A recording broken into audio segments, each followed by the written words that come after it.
Bien, continuamos con esta serie de estudios sobre el libro de Hebreos. En el capítulo anterior estuvimos hablando de Jesús como el sumo sacerdote, pero vimos que al final terminó de la siguiente manera.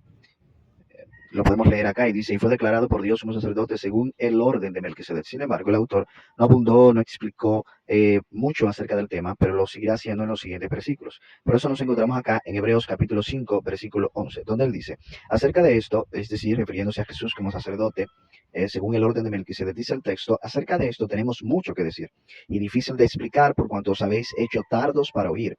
Ahora, es importante señalar que la palabra tardo, de acuerdo con la concordancia Strong, es not ros, que quiere decir perezoso o holgazán. Entonces, lo que el autor está tratando de decir es que los hebreos se habían hecho tardos, es decir, perezosos para escuchar, vagos para escuchar. La Biblia nos enseña claramente en el libro de Santiago que nosotros debemos ser prontos para oír y tardos para hablar. Lamentablemente con los hebreos no fue así, sino que fue todo lo contrario, por cuanto os habéis hechos, dice el texto, tardos para oír. Esta falta de diligencia a la hora de escuchar y atender a las cosas que se habían dicho, hace difícil que ellos puedan entender lo que el autor le estaba intentando explicar. Dice, porque debiendo ser ya maestros después de tanto tiempo, tenéis necesidad de que os vuelva a enseñar cuáles son los primeros rudimentos de la palabra de Dios. Y aquí voy a hacer ya un pequeño paréntesis. A ver, el escritor empieza diciendo que ellos tenían tiempo para ser maestros ya. Es decir, no es una cosa de ayer, no es una cosa de 2 días o 3 días, no, estamos hablando de que han tenido suficiente tiempo para crecer y madurar en su fe. Sin embargo, dado que son tardos, es decir, haraganes para escuchar, les pesa escuchar, se aburren al escuchar, entonces se les hace difícil entender. Y dice, y tenéis necesidad de que os vuelva a enseñar cuáles son los primeros rudimentos de la palabra de Dios. Entonces el escritor está acá lamentándose porque tiene que volverles a enseñar los primeros rudimentos. Voy a hacer acá otro paréntesis. La palabra rudimentos que se utiliza en el griego es la palabra estoigion, y la palabra estoigion lo que significa es cosa fundamental, cosa básica o cosa inicial. Entonces, cuando las escrituras acá nos hablan de los primeros rudimentos, se refiere a las cosas más básicas, a las doctrinas más básicas. Dice de que vuelva, ¿no? Los primeros rudimentos de la palabra de Dios. Y habéis llegado a ser tales, es decir, la cantidad, habéis llegado a tal punto que tenéis necesidad de leche y no de alimento sólido. Esto es un ejemplo, una especie de metáfora que utiliza para indicarnos la falta de crecimiento y madurez espiritual que tenían los hebreos, dado que el término que utiliza necesidad de leche y no de alimento sólido, lo que sugiere es que se habían detenido en su crecimiento. Es decir, eran niños, lo único que podían consumir era leche, no podían consumir otro tipo de alimento que no sea leche, porque sus estómagos no estaban preparados, hablando en términos metafóricos, para recibir alimento sólido, alimento más pesado. Y dice, y todo aquel, acá lo dice, y todo aquel que participa de la leche es inexperto en la palabra de justicia porque es niño. Ese era el estado en el que se encontraba. Habían detenido su crecimiento espiritual por cuanto se habían hecho tardos para oír. En la palabra de Dios, porque es niño. Pero el alimento sólido es para los que han alcanzado madurez, para los que por el uso tienen los sentidos ejercitados en el discernimiento del bien y del mal. Por tanto, dejando ya los rudimentos, acá de nuevo aparece la palabra rudimentos, estoy es decir, las cosas más básicas. Por tanto, dejando, dice, los rudimentos, la doctrina básica de Cristo, vamos adelante a la perfección. Él está diciendo, está muy bien que sepamos cuáles son las doctrinas básicas, pero vamos a dejar la doctrina básica y continuemos en nuestro crecimiento, extendámonos a lo que tenemos por delante. Dice, los rudimentos de la doctrina de Cristo, vamos adelante a la perfección, no echando otra vez el fundamento, aquí viene fundamento, entonces va a hablar acerca de cuál es ese fundamento, cuáles son esas doctrinas fundamentales, cuáles son esos rudimentos de la doctrina de Cristo. Dice, no echando otra vez el fundamento del arrepentimiento de obras muertas. Esto es una doctrina fundamental, el arrepentimiento, ¿no? Es una doctrina muy básica, pero ellos tenían necesidad de que se les volviera a recordar doctrinas tan básicas como el arrepentimiento de las obras muertas. Luego, de la fe en Dios, esto es otra doctrina, de la doctrina de bautismos, otra doctrina, la doctrina del bautismo. Esas son cosas básicas en la fe, de la imposición de manos, de la resurrección de los muertos y del juicio eterno. Todo esto son doctrinas muy básicas y ellos tenían necesidad de que se los volviera a enseñar este tipo de cosas. Entonces, hubo un colapso en el crecimiento espiritual de los hebreos. Ahora, si nosotros continuamos leyendo, dice, y esto haremos si Dios en verdad lo permite. Es decir, estas cosas, estas doctrinas básicas, está muy bien, pero no es tiempo de que nos quedemos en las doctrinas tan básicas. Una vez hemos aprendido y adquirido este conocimiento y lo tenemos claro, tenemos de seguir creciendo y madurando. Y dice, y esto haremos si Dios en verdad lo permite. Y luego acá hay una advertencia tremenda, muy fuerte, porque es imposible que lo que una vez fueron iluminados y gustaron del don celestial, y vaya subrayando porque hay varias cosas acá que considerar, porque es imposible que los que una vez fueron iluminados y gustaron del don celestial y fueron hechos partícipes del Espíritu Santo y asimismo gustaron de la buena palabra de Dios y de los poderes del siglo venidero y recayeron, o sea, sean otra vez renovados para arrepentimiento, crucificando de nuevo para sí mismos al Hijo de Dios y exponiéndole a vituperio. Entonces hay una tremenda declaración acá, es una advertencia de la apostasía, y esto tiene que ser interpretado dentro de su contexto. Por ejemplo, el escritor ha venido advirtiendo acerca de la apostasía, de volverse atrás, ha puesto el ejemplo incluso de los hijos de Israel, que por causa de incredulidad aparecieron en el desierto y no pudieron alcanzar lo prometido.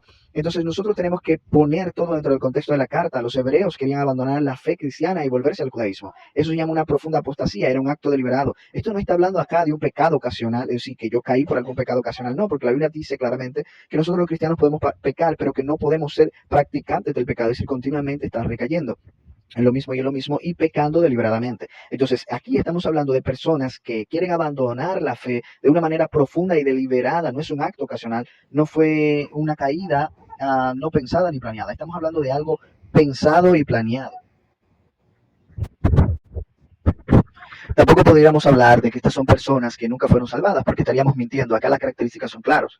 A personas que fueron iluminados, que gustaron del don celestial referente a la salvación y fueron hechos partícipes del Espíritu Santo, personas a las que se le dio el Espíritu Santo y asimismo gustaron de la buena palabra de Dios y de los poderes del siglo venidero. Entonces, estamos hablando de personas que fueron salvas. Y dice, y recayeron, sean otra vez renovados para arrepentimiento. Eso es imposible. Este tipo de personas que han caído en una apostasía profunda después de haber conocido de manera profunda la salvación, haber sido salvados, recayeron. Dice que es imposible que sean otra vez renovados para arrepentimiento, crucificando de nuevo de alguna manera al Hijo de Dios y exponiéndole a vituperio. Y luego nos va a dar un ejemplo bastante interesante. Bueno, en el ejemplo se ilustra perfectamente la idea de lo que él viene diciendo. Por ejemplo, dice, porque la tierra que bebe la lluvia, que muchas veces cae sobre ella, y produce hierba provechosa a aquellos por los cuales es labrada, recibe bendición de Dios. Es importante, fíjese, porque la tierra representa, nosotros somos esa tierra, no porque la tierra que bebe la lluvia, que muchas veces cae sobre ella, esa lluvia que cae sobre la tierra, o sea, sobre nosotros, representa la palabra de Dios. Su palabra es como esa lluvia que cae y nosotros somos esa tierra que bebe, que recibe, que absorbe esa agua bendita que cae del cielo. ¿Y qué hace esta tierra con esta agua que cae? Bueno, y produce hierba provechosa a aquellos por los cuales es labrada y se recibe bendición de Dios. Pero pone otro caso contrario acá, porque dice, pero la que produce espinos y abrojos es reprobada. En otras palabras, fíjese que es la misma agua, es la misma provisión divina, tanto la tierra que produce los espinos como la tierra que produce hierba provechosa, está recibiendo exactamente la misma agua, está recibiendo exactamente la misma palabra, la misma promesa de salvación. Pero la que produce espinos y abrojos es reprobada, está próxima a ser maldecida y su fin es el ser quemada. Y este es lo que va a pasar a aquellos creyentes que abandonen la fe cristiana, aquellos creyentes que habiendo degustado, bendito sea el Señor, de la palabra, que habiendo degustado el don celestial y habiendo sido hechos partícipes del Espíritu Santo, tenían al Espíritu Santo y recayeron. Estos son los que producen espinos y abrojos, y ellos son los que serán reprobados, ellos son los que serán quemados. Pero el autor introduce una palabra de esperanza respecto a los hebreos y dice, pero en cuanto a vosotros, es decir, pero en cuanto de ustedes, oh amados, estamos persuadidos de cosas mejores y que pertenecen a la salvación, aunque hablamos así. Es decir, el autor, pese a saber esto, él está convencido en cuanto a ellos de que no les ocurrirá tal cosa. Él está persuadido de cosas mejores. Él está persuadido de que de alguna manera ellos son esa tierra que sí va a producir una hierba provechosa.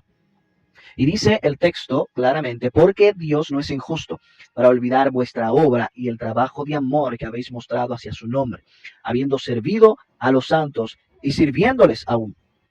Exactamente, el autor está hablando ahora de manera un poco más esperanzadora acerca de los hebreos, porque Dios no es injusto para olvidar vuestra obra y el trabajo de amor que habéis mostrado hacia su nombre, habiendo servido a los santos y sirviéndoles aún. Esto es importante.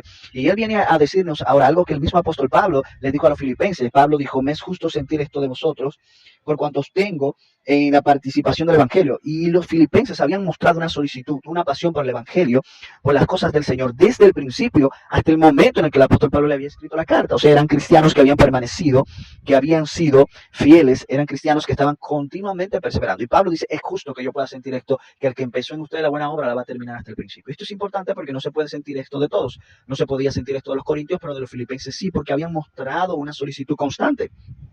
Y aquí el escritor está diciendo, porque Dios no es injusto para olvidar vuestra obra. Esto es importante. Acá a quien se está refiriendo es a cristianos que perseveran.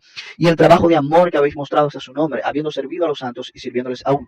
Pero deseamos, dice el escritor, hay un pero deseamos que cada uno de vosotros muestre la misma solicitud hasta el fin para plena certeza de la esperanza. Y esto es importante, el autor le está diciendo, lo que deseamos es que ustedes permanezcan con esa misma solicitud para que tengan una certeza clara de su salvación, para que tengan una plena certeza de la esperanza. Pero ¿cuál esperanza? La esperanza de la salvación, la esperanza de entrar en su reposo, la esperanza de entrar en la vida eterna. Pero deseamos que cada uno de vosotros muestre la misma solicitud, no durante un tiempo, hasta el fin, para plena certeza de la esperanza, a fin de que no os hagáis perezosos, sino imitadores de aquellos que por la fe y la paciencia heredan las promesas. Sed imitadores de aquellos que por la fe y la paciencia heredan las promesas. A ver, esto es importante explicarlo y detenernos un momento acá, porque no está hablando de salvación por medio de las obras o por medio del esfuerzo. No, está hablando de perseverar. La salvación ya nos ha sido otorgada y es por medio de la fe que nosotros perseveramos. Cuando la fe muere, también muere el deseo de perseverar. También muere el deseo de continuar. Y cuando eso pasa, entonces nosotros no podemos considerarnos como personas que alcanzaremos salvación. No, no podemos considerarnos esto. Dios nos ha dado un regalo que es la salvación. Pero ¿qué produce esta salvación en nosotros? Produce una solicitud, produce un gozo, un deseo de obrar, un deseo de ser imitar a Cristo, de ser imitadores de aquellos que por la fe y la paciencia le dan las promesas. Y luego el autor va a dar varios ejemplos, va a poner a Abraham como ejemplo y posteriormente vamos a ver todo esto. Sed imitadores de aquellos que por la fe, ¿eh? Creemos en la salvación por la fe. ¿Qué provoca esta fe? Provoca un obrar, provoca paciencia, aguardar la promesa de Dios. Algunos ya se han olvidado la promesa de que Cristo vendrá y los tomará. Pierden la fe y abandonan a Cristo.